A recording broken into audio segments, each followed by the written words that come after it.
Loneliness has entered.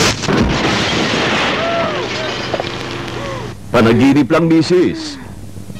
Ang LPG ay mahusay at ligtas gamitin, ngunit mag-ingat sa mga substandard na LPG tanks. Peligroso ang mga ito, kaya suriing mabuti ang iyong binibiling tangke ng LPG.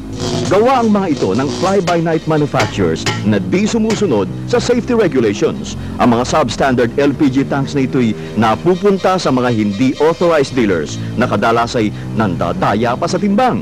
Upang makasiguro, pumunta lamang sa mga authorized dealers o resellers. Mrs., ang kaligtasan ng iyong pamilya ay huwag tawaran. Huwag po nating itaya ang buhay ng ating mga pamilya sa kaunting halaga na matitipid natin sa mga mura ngunit substandard na LPG tanks. Mag-ingat sa mga delikadong LPG tanks.